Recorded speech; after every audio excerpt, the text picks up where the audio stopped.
Hi, my name is Kay Sutha. I am a business strategist and I will be your host. In this podcast, I'll be getting raw, real, and relentless whilst interviewing successful entrepreneurs from all over the world who specialize in different aspects of business. We'll cover the 5 main pillars of business, which are sales, marketing, finance, operations, and leadership, but not forgetting mindset, live and digital events, plus much, much more. You'll gain insights, tips and tricks, and discover jaw-dropping actionable steps that you'll be able to put in place for your business right away. Hey guys, here we have another episode on the Uncensored Society podcast. Oh my goodness, this is going to be an exciting episode. I mean, it's completely taboo. It's a topic that nobody really feels comfortable talking about in the public eye. And when I met Naailah, I was like, oh my God, you have to come onto the podcast. Like, we are all about talking about the taboo, right? So a little bit about her. Naailah has spent 2 years researching and analyzing the different modalities of a balanced life. Her research brought her to develop a one-of-a-kind course to teach the importance of a balanced sex life and its relationship to our overall health and productivity. Her teaching style was built for both the creative and the logical brain, and she has been crushing it ever since. She has been helping countless of people all over the world on their journey to reclaim and balance their sexuality, and has been speaking on international stages next to highly esteemed speakers such as James McNeil, the Love Guru, and Brian Talibi, CEO and co-founder of Ahura AI. Please welcome Naailah Auladin, founder of Akasha Revival. Naailah, welcome to the show. I'm so glad to have you here. Hello, Kay. How are you? I am doing well. And do you know what? I think that this episode is needed, right? Not only because we want to get people out of their comfort zone and actually talk about this, have discussions, but also I thought it would be perfect to have it in the month of February, where it's Valentine's month, right? Absolutely. It's so exciting to have you here. Now, before we get in depth with this and get into the nitty gritty, and maybe even get some people, listeners, uncomfortable, I'd love for you to tell us all how you got into this business and what you were doing before this. Absolutely. Well, I'm so excited to be on the show with you. And it's really funny how we got to know each other and how you literally asked me to come on right away. So that was really cool. Thank you for that. This is not something that's out there. I haven't met anybody that's actually doing what I'm doing. Mm-hmm. I have the belief that for a business to be successful, any business, you have to be solving an issue that is needed in the world. Right. So I reverse engineered, going out and looking at what was needed, and then bringing it back to how do I solve that issue. So as you said, for the last 2 years, I went and I was looking at researching the life balance modalities. Mm-hmm. And I from last December till August, I lived in 9 different cities. Wow. Basically because I wanted to see the different types of people that were out there, the different issues that were happening, and then really tabulate all of this information and collect the data, research it, and see what is it that we are solving, what is the number one issue that people are having. So as a lot of people, I knew that my role here on this earth is to help people, is to solve issues. But we're all unique and we all have a gift, and what was mine? And that's the research that I was doing. I also knew that life balance with everything, with work, with health, and bringing everything together was really important. And then after COVID, taking care of the mental health and the physical health, very, very important. And very great to see that a lot of people are doing it. Companies are talking more about mental health. People are spending more time, money, energy on understanding what it is that they need to do to eat better, to be healthy, to go to the gym. Right. So that's being taken care. That doesn't mean that everybody that's doing it, that there's no work in that field. We need everybody to be doing it. Like, it's really important work, and I like what I'm seeing. I like the progress of it. Right. One aspect of that pie chart, I like to call it the pie chart of the human pie chart, is our sexuality. It's a big part of our lives. And I like joking, saying that without two people having sex, you and I would not be here right now. Right. But we don't talk about it, and it's either very, very taboo in some cultures, or it's over sexualized in others. So both sides are wrong. It's like really bringing the balance back to the middle ground, and giving the information and educating people on that topic, giving awareness, giving them the freedom to have no guilt and shame, and really allow their brain to think about how is this affecting their life, whether it's in a positive or negative way or not. How is that affecting them, and what can be done? What can they add to it? What can they change? And that's what I discovered, that this was needed. And coming from a culture where this is not spoken about, I mean, being female, being brown, coming from Islam, all of it, all of these labels, these lineages, this ancestral, I like to use the analogy of having, like plugs. I have like all of these plugs into me. It's like really taking them off and being like, hey guys, let's talk about this. I know it's awkward, I know it's weird, but I'll talk about it. I'll talk about it with you. And it's been a wonderful, wonderful journey of learning and teaching since then.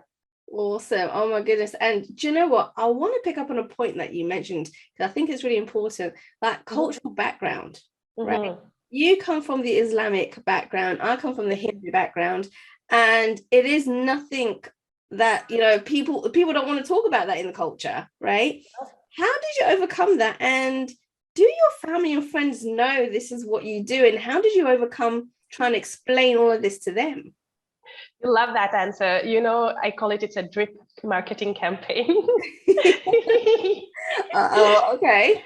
So yes, I believe in authenticity, and I believe in being honest about everything. I cannot preach something that I'm saying, yeah, you need to be open about your sexuality, and then hide it from my family. That doesn't work. Yeah. So when I decided that this is it, this is what I want to teach, this is what I want to educate about, and I was 100% sure about it, I actually told my parents, I told my daughter, I have an 11-year-old daughter that doesn't actually live with me currently. And I told my friends. So it was a huge, it was very emotionally, physically draining. And I had to tell them why, and why this was important on so many levels. And it's not just the sex level. There's like so many levels to this, the importance of what I'm doing. And it was very, very challenging, and it still is. However, it is a drip campaign. So it's a little bit of information as required, as needed, as it goes. And I'm really happy to say that it's been progressing really well. Awesome. I also know that it comes with people being judging and thinking of the wrong, that I'm doing something wrong, or that I shouldn't be doing this, all of that. But you know what? I will never be able to please everybody ever. And I usually say that if there's 1,000 people in a room and they believe in the exact same thing, whatever that thing is, then there is 1,000 different ways of thinking, because we're all unique, and how the information gets processed through our brain and out is all unique, depending on so many different variable factors. So right there and then, I cannot please everybody. I'm going to just do it because it's important, and the drip campaign continues. So, because this is a taboo subject, right? There's probably been, we've experienced some backlash from people. How have you dealt with that? Just being very authentic and loving them back, understanding that where they are coming from is basically, it's a consequence of what they've been taught, what they've learned, the conditioning of the society that they've been brought up in. And they're not coming here to attack me personally. That's what they believe in. And just loving them more and being like, I understand that this is where you're coming from. And that is why what I do is so important. And I've had to use this line with a bunch of people. And I'm going to admit to it, at the beginning, that wasn't as easy. It is a progress. It is something that I had to learn to deal with. And it is something that I had to actually embrace, saying to people, I understand that's how you feel, and I honor that. I love you. This is why what I need is what I do is so important. This is why I need to, what you just told me right now fuels me to be more me and to speak about this more in the world. Oh, I love that. I love that. Yes. Now, I heard that you do have the ability, right, to help business owners utilize their sexuality so they can be more productive and have a balanced life. Now, explain to me how sexuality and business connect. Absolutely. First of all, have you read the book Think and Grow Rich? Have you heard about that magical book? Okay. And I don't know if that's true, but it said that it's one of the most sold or read books close to the Bible. I don't know if it's sold or read. It's one of the two. Don't quote me on it, but it's up there. It's one of those books that are really well read, and a lot of people know about it. So there is a chapter about sexual transmutation of energy in the book. Yes. And so sex is part of what makes us human. It's an aspect of us. Sexuality, I use the word sexuality a lot, does not mean having sex. Sexuality is an aspect of our being. And the way that we are as human, there's three parts of us. There's the energetic aspect, there's the emotional and the psychological aspect, and then there's the physical aspect of the flesh and blood. So taking care of the whole aspect of who we are as a human, sexuality being one of them, actually makes us more complete and full and well-rounded. And that will lead into having better productivity at work, in your business, and creativity, and so on and so forth. So for example, if you look at a human being, they are either over-sexualized or under-sexualized or balanced. So it's either it's a spectrum. You're either dead center in the middle, which most people are not. You're either a little bit on this side or on the other side, and depending on what factors are affecting your sexuality and how you grew up, so many different variables there, that will change how you're acting, and that will spill over into your personality, into your actions, into the way you think, into the way you create boundaries around you, the relationship you have with pleasure and pain, the way that you construct the understanding of emotional intelligence. So when I'm speaking about sexuality, I'm not speaking strictly about having sex. It's how do you take care of your sexuality, basically, to take care of everything else in your life, because it's overspilling on each other. Ah, interesting. Okay. And if you allow me to give a little bit of an analogy there, because I think that's really important, and people really understand it when I use that analogy. I love using the analogy of food, the food industry. So food, without eating, you and I cannot survive. We need to put food in our system. Yes, we can get energy from other sources, but we need actual food to survive. Yeah. However, because we have consciousness, because we are conscious being, we did not just allow food to be a source of survival. Basically, we're not just eating a little bit of protein, a little bit of this, that, and minerals and blah, blah, blah, just to survive. Right. We have allowed it, as I use the term, the reverse pyramid, to just go and be as unlimited in ways, and an industry around the culinary world that is expanding over and over. So now you have food for detoxing your organs, you have food for a diet, you have food just for pleasure, you have savory, and the list goes on. I want to just eat for trying different cultures, blah, blah, blah. So we have allowed the food to just be, and we haven't allowed that for our sexuality. Right. So we have just kept it for procreation, to have children, a little bit of pleasure, a little bit of the other aspect, but we've kept it into that little bubble. So we haven't allowed it to just be, because of the taboos and everything, the cultural issues that came with it. So imagine if we just allow it to be. Maybe tomorrow somebody comes and they have a new idea about it. They've utilized the sexual energy to do something. It's unlimited. We've just capped it. I want my view is to be able to allow it to go and grow, so that we can actually use it for so many different things that is there that we know of, and so many that we don't even know yet because we haven't allowed it.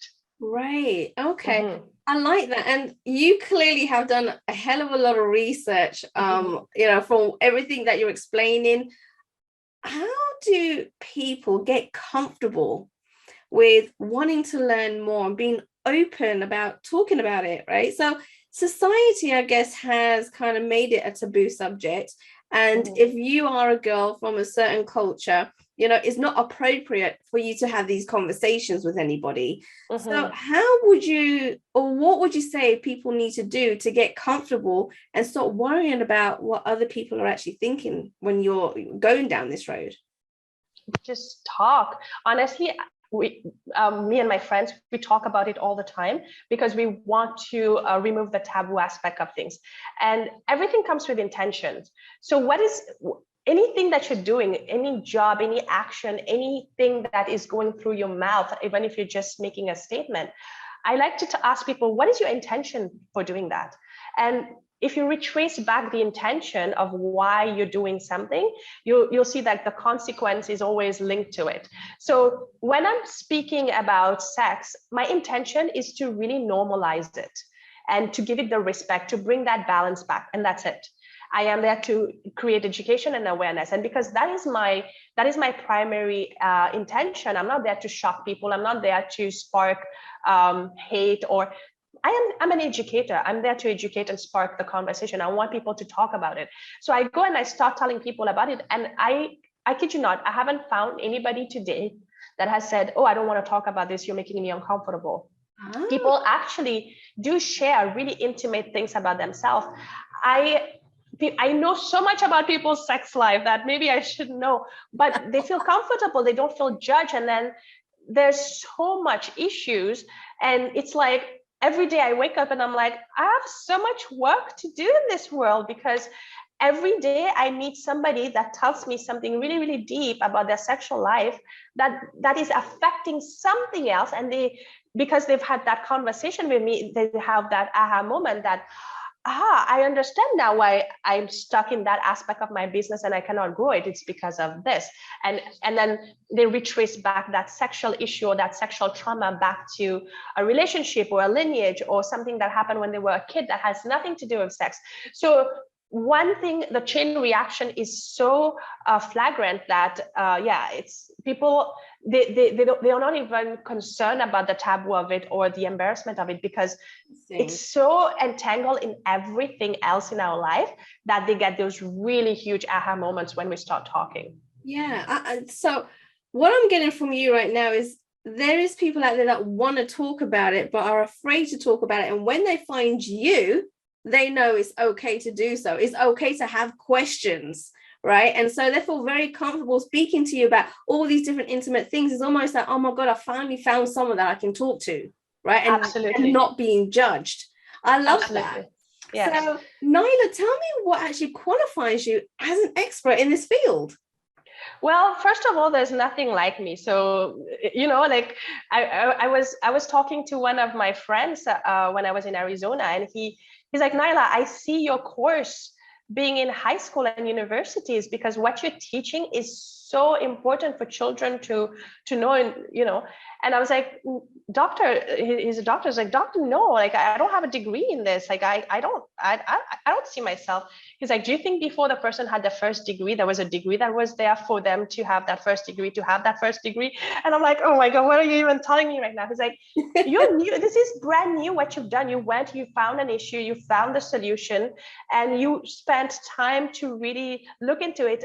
My database, as Eastern philosophies goes, they all believe in experimenting and experiential as opposed to read. So what that means is that any of those Eastern philosophies, they'll tell you, instead of reading how a chocolate tastes by reading it in a book, you should try the chocolate and eat it. And that's it. So my information is being in the public, talking to people for the last 2 years, collecting data, talking to men and women from different social economical background, and really bringing that information together. I'm actually right now in Mexico, in Playa del Carmen, and it's such a fascinating place to be because I'm from Canada. I lived in Canada for 18 years, and you would think that this is a very multicultural place. You hear several languages as you're walking down the street. This takes the cherry. Like, this is it. I've met people from all parts of the world here, and now my data sample of who I can talk with and collect information has just expanded even more. People are coming from all over the world, and that's how I've been doing my research and my data. On the physical part, on the actual sexual physical aspect, because again, there's the energy and the emotion. When I was in British Columbia, I got to meet one of the world's gynecological expert on the field that became my friend. And I sat down and I have over 20 hours of recording with him and me asking him questions that are specifically to the female body and the male body, and how it's linked to trauma and hormones and the different chemicals that gets released. So for example, female ejaculation, it's not spoken about. Most female have never experienced it. People are very ashamed to talk about it. Well, his research, he traveled the world and that's what he does. And that is actually a lymphatic drainage. So if your bladder is empty and you have no pee in your bladder, and a person knows what they are doing and they are basically moving your lymph liquid, it actually goes into a female's bladder. And that's what the ejaculation is. So it's actually a health benefit, and it's promoting health. Because males have more sweat glands in their body. So they're sweating more than a female in general. So the female will process that through their bladder. So yes, the liquid that's coming out might have a little bit of urine in it because it's coming through the bladder. However, that's not what's coming out. So that's one thing. There's so many other things that we don't talk about because we don't know. And science haven't really been doing a lot of research on it yet. Now people are coming out with these kind of questions and research, and people are starting to ask questions and demand answers, right? So I was very lucky to have that person teach me.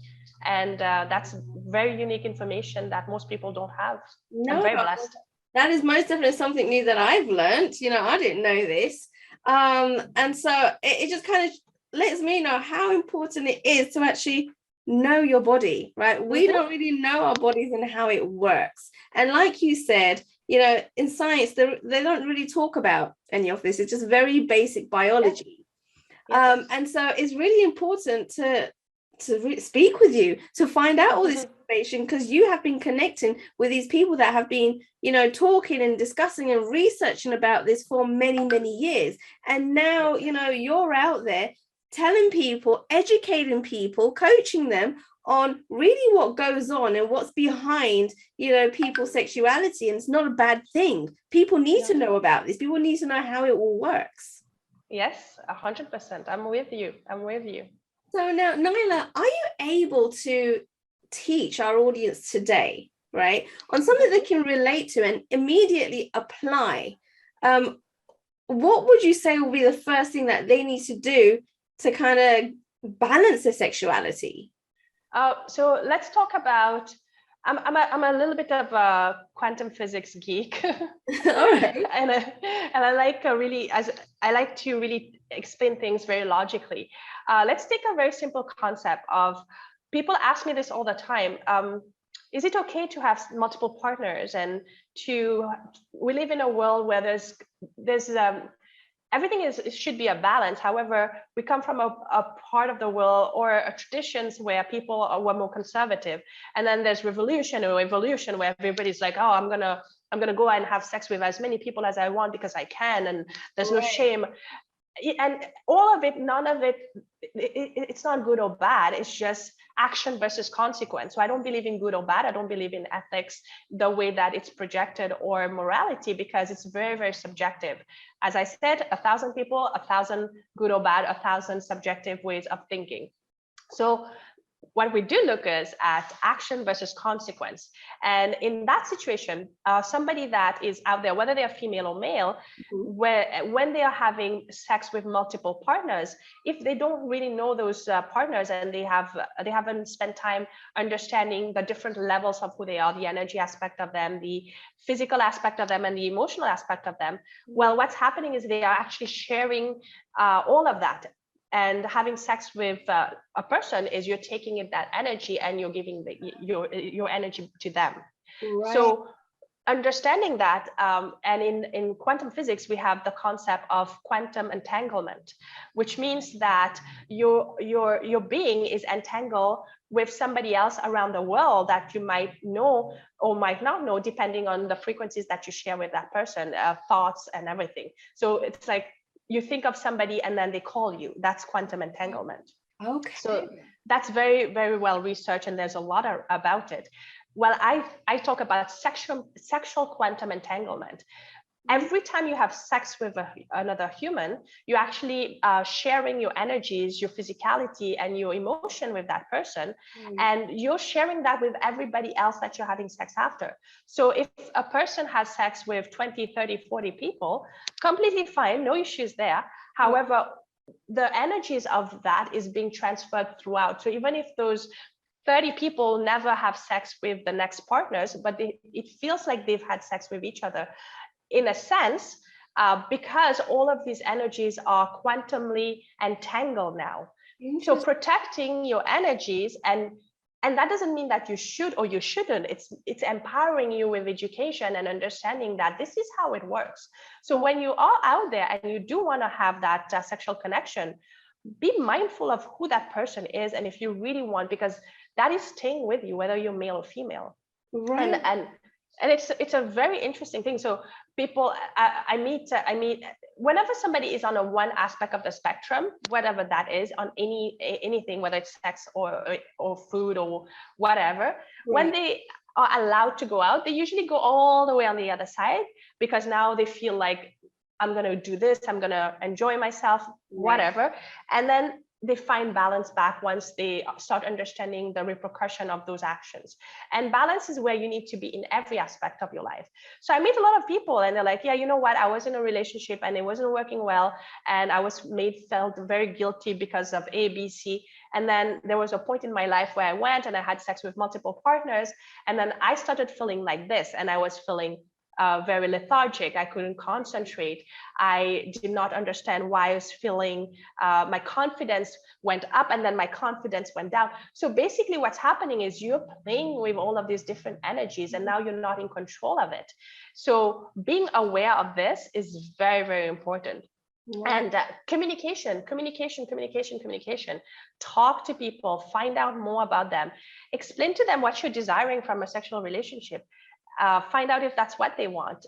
And that is the number one advice I can tell to people. Communicate. It's funny that you say that, because I feel like a lot of people, when they go into a relationship, they don't talk about this aspect of it. And it's almost like, let's just go into this relationship and just see what happens. Let's not discuss it, because I guess people find it awkward to talk about this, especially in the beginning, right? Yeah. And I say, don't have sex without talking about it. Wow. Okay, I see. So I've got another question for you. Now, I know you work with both women and female, right? Sorry, male and female. Do they have very similar stories or, struggles in relationships and their sexuality? Or is it like completely different with both men and women? It's both. They have very similar ones. And then there are some that are more biologically different, psychologically different, because we are different beings. Okay. However, they both have issues. Men are being raised to believe and act a certain way, that they want to change. They want to be more empowered. It's the same thing. It's the same thing on both sides. It's just the biology of it is different. Okay. Yeah. And on that level, yes. But yeah, I love working with both men and female, and it's very empowering to be able to teach this to somebody. Very, very.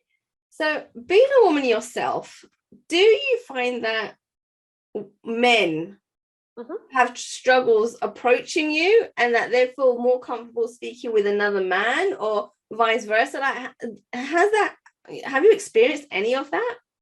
Not really. I have both male and female clients. I do have female clients that prefer a female to talk to, and that's because they come from trauma with masculinity, and because of their different traumas. And it could not necessarily be a sexual trauma. It could be any type of trauma that has to do with the masculine. They don't feel very safe around, or they've had a father figure that, or a relationship, and it could be very nothing to do with the sex life, but just their relationship with the masculine makes them more comfortable talking about this to a female. And that's one aspect. And also transitioning them so that after they are done talking to me, after they are done having all of the education, they are comfortable having that conversation with a male is very important to me, because that's balance. They should be able to, and there are amazing male out there that they could share this information, talk, being empowered to have men friends in their life, and the list goes on. So it's very important for me when a female comes to me and she's like, hey, I really like what you're doing, because I would not have been able to do this if it was a male, and I feel so comfortable sharing this with you, to transition that so that after we are done, she actually feels comfortable talking to a male, because that's what I do. That's very important to me. And the same thing, I find it's very similar to why a man would prefer talking to me, because they also have authority issues with the masculine, or they feel guilt and shame, or they feel that they're going to be judged by a man for whatever issues they are having, or questions, or learning. So they feel much more comfortable talking to me. And it's the same thing. I welcome them, I honor them, I teach them. I also want to see them being able to have that kind of a relationship with a man as well, so that in the future, if they have a buddy and they feel like they want to talk about something sexual, they feel empowered that they can go and talk to their buddy about it. And guess what? That buddy would probably be very, very happy, because he also felt like he couldn't. Now he's feeling more empowered to have that kind of conversation. Yeah. So yes. Amazing. Now, following on that, are you able to maybe give us one or two stories about a couple of your clients that you worked with, and where they were at in the beginning, and how you worked with them and what the results were at the end? Absolutely. So I have a really beautiful girl that she came from a background of a very strict Christianity, and she was actually Indian too. And so without her parents or anybody telling her anything, she took on the whole societal norms, and she actually thought that having sex was hurtful for her physically. So she told me that she can't physically have sex; it hurts. Oh, okay. And when we dug a little bit, that you'll discuss with a doctor, maybe. Yeah, you could, and that she didn't get any more help or resource going from that level, and actually having a doctor. And I want to tell you that anything that anybody is experiencing on a physical level is an emotional trauma, an emotional thing that they haven't dealt with. So yes, it becomes a physical. It's your body telling you you need to go back. You need to go deal with this. Right. And 100% you need the doctors. You need all of that. That's not what I'm saying. You don't. You do. But if you want to look at it in a holistic way, why it even happened, how to resolve it from the root cause, but not just put a bandage on it, you have to go back to the emotional aspect and the energy aspect. So for her, it was because she was told from the young age, through the people that she was surrounded with, that sex is, you don't have sex. It's not supposed to be pleasurable. It's not supposed to be enjoyed. It's not supposed, and it wasn't somebody that said that to her. That was what was made aware of her around her. So there was a point where she called me and she's crying. She's like, I don't think I'll ever be able to enjoy sex. And because of that, she also, her choices of partners, she would allow a lot. She would get the wrong partners and attract the energies that would not give her the respect that she deserved, cheat on her. And then when she would find out, she would forgive them, because she's coming from a place of forgiveness, and take that person back, because now in her head, that's what she deserves. She needs to be forgiving. She can't really give them the satisfaction in the bedroom that she would hope for. So that's probably her fault. Why? So you see how everything starts affecting. Yeah. So now that's the sexual aspect. Now we take that kind of information. How is that being related to the way she's acting at school, the way her grades are? How is it affecting her self-confidence, her level? You only have 100% of energy every single day, just like we all have 24 hours. Mm-hmm. So if a big chunk of your reality is being consumed by your sexuality, that you can, so now you have less available resources for other things in your life. So it starts affecting other things, her work, how she was relating to her coworkers, how she would allow people to have boundaries around her, the guilt. And I kept saying, like, no, this is not it. Like, let's work on it. So as she kept working more and more and more on it, I saw a beautiful flower blossom to now, fast forward, she has left that relationship. She has met amazing new person in her life that she would never have dreamt of. She told me, she's like, I never thought that I could attract that kind of a partner, and somebody that actually gives her the respects that she deserves. Her sex life is actually much more than she's ever hoped for. Her confidence level went up. She looks sexier. She looks more glowing. And because now she has that kind of a confidence, her grades are better, her school, her work, it goes in every aspect, and it makes you a whole round person. So that's interesting. And she also understand. And I said, again, every time you're doing something, I always bring it to the consequence and the action and the intention. Why? So what are you trying to achieve from that relationship? I think she's like 24. You're 24. Do you think that's going to be your forever happy ever Prince Charming? Or do you understand that this is going to be, for whatever reason, this is going to be in your life right now, exactly what you need, and it's going to go exactly where it needs to go, and that's it, with no expectation? She's like, yeah, that one. And because she's been working with it that way, she has allowed that relationship to be something that she wouldn't before, because before she would be suspicious, jealous. So it's just one thing to the other has made her a fantastic new relationship in her life, and it's been really, really cool. Wow, that sounds amazing. I mean, I would love for you to give me another story where you worked with a male client, because I think we're really interested in that.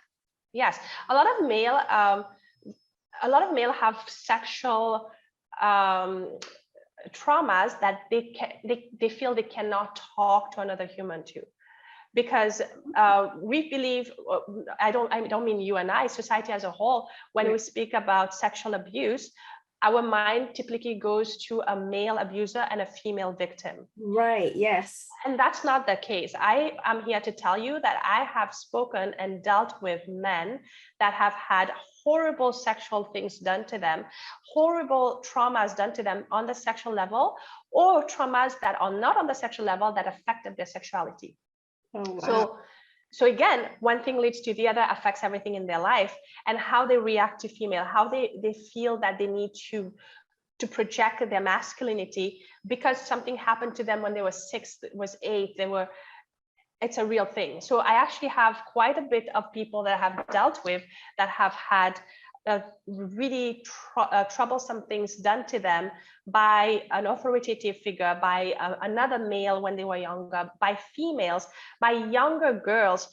And the stories are so varied, and how this has affected them and the way they relate to their sex life, their relationships, and as a consequence, the way they relate to the other gender and how they work, everything, their work, their relationship with food. It's a huge issue, and really talking about it has allowed some of my clients to actually go and have those conversations that they've never told anybody that they were raped, that they have never told that they were touched inappropriately by a teacher.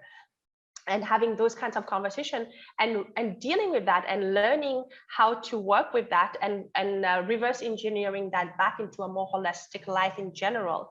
Very empowering, extremely empowering. I mean, God, you're not just talking about, little things that I guess people are struggling with regards to sex, but the whole trauma behind it, right? The psychology behind it, like this is a lot that people have been carrying around with them, and I guess that's where they're getting stuck and finding that balance. And you're actually dealing with all these traumas and people spilling their emotions and all this stuff that's been going on with them. How do you deal with that and hearing all these stories that they're telling you? I'm completely fine. I see things, I'm very mathematical in my ability to see frequencies and how energies work and how it gets translated into physicality. So for me, it's just a fascinating world. I'm just doing my job. This is not something that I carry with me. This is not something that I take personally or carry with me at night. When I'm sleeping, it doesn't prevent me from sleeping. No, I'm doing my job. I'm doing a really, really good job. And I have people that are super happy on a whole that's going out and helping other people. You asked for one story. I have one story, and I cannot go too much into the detail of that story, but I'll give you the overall of it. So that's a male in his 50s. And from the time that I had met him, he is somebody that is trying to change the world in the most beautiful way possible. And he works with men. He wants to work with men that are going through midlife crisis, men that are having those deep issues at a point in their life where they are not understanding where they are, how they can get out of this. And he's doing such an amazing job. But I could also feel that there was something that was not allowing him to do that job as the best ability that he could, the best version of himself. And I never understood, because it just didn't, that's the reality of it. He's doing it, but there's something missing, and I couldn't know what that was. Eventually, as we started talking more and getting more into the issues, I found out that there was a guilt that he was carrying of something that he had done, that he had served time for. Oh, wow. That he had, his family was not talking to him as a consequence of, and he's carrying that guilt. And because he's so ashamed and guilty of it and being judged because he thinks he did something terrible, he's not okay to share it with anybody. And that is weighing on him. And that is not allowing him to be the best version of himself and being authentic and doing those great things that he is doing. He's actually putting all of the effort and doing all of it, but it's not giving him the results because there's something missing. And when he finally opened up and we spoke about it, and it was like a huge thing that was lifted off of his shoulder. And as a consequence of that, he was not judged. He was not, he was helped. He was given more love. Yeah. And I'm not saying that I'm an expert in all of the traumas. I'm not, I bring these kind of conversation. I'm great at conversating, helping people. There's so much that we get to do and resolve in a lot of those sessions. However, there are other things that I'm not an expert in. So with this particular one, it was a very unique thing that had happened. So I was able to pair him with a sex expert that actually got him from being this to being more resolved. And you see him now, like, it's like he's doing amazing things in the world. And my point with this is that if I help one person like him, he's going to help 1,000. Yes. Because he's already there. There was just that one little missing part. So I do work with other experts as well, and it's the same thing like in the food industry. I'm there to educate. I'm talking. I'm expanding. I'm sharing the awareness. I'm talking about it. But if you're asking a chef that knows about all of it, like how do you do this one specific recipe, he might give you to a different person, and I'm completely okay with that. I'm not saying that I am the all knower in this, but I am the first point start that, yeah, come see me, let's figure this out. And 9 out of 10, that's it. Like, we'll do everything and you'll be resolved and you'll be out in the world doing magic. However, there's like that one person that will need a little bit further, more specialized help. And I have that as well. I work with world-renowned leaders when it comes to this. Amazing. Now, Naailah, I know at this point people are thinking, oh my God, like, is there any additional information that they can get from you, or is there a way of contacting you? How can people go about connecting with you? Everything is under my name, Naailah Auladin. I will give in the description the website where they can contact me. They can, if anybody is actually really interested, and I do want people to honor my time, because I do give a free one-on-one consultation, because I do want to know the people that I do work with, and it has to be a synergy between both of them. It has to be in agreement. So I do love talking to my future potential students, clients, and so they can reach out to me and book a time to talk to me. I only want people that are genuinely, that people that actually wants to take the course genuinely, and they have an issue and they want to learn more, they want to educate themselves. Go for it, book it, let's talk, let's see how I can help you, if I can help you. For the others, they're just curious, they want to have a little bit more information. I have a little booklet on my website, and they can download that, they can have a little bit more information about it. And I speak on different stages. I'm actually going to be speaking, by the time this is going to air, I'll be speaking on the Nomad Base conference. That it's a world conference for people that are digital nomads that works around the world. Amazing. So they're coming to Playa del Carmen for their annual conference, and I'm going to be speaking there on the issues that people that are traveling and working face in their sexuality and how to overcome them. So yeah, so a little bit all of. Guys, you heard it from Naailah herself. Like, reach out to her, contact her.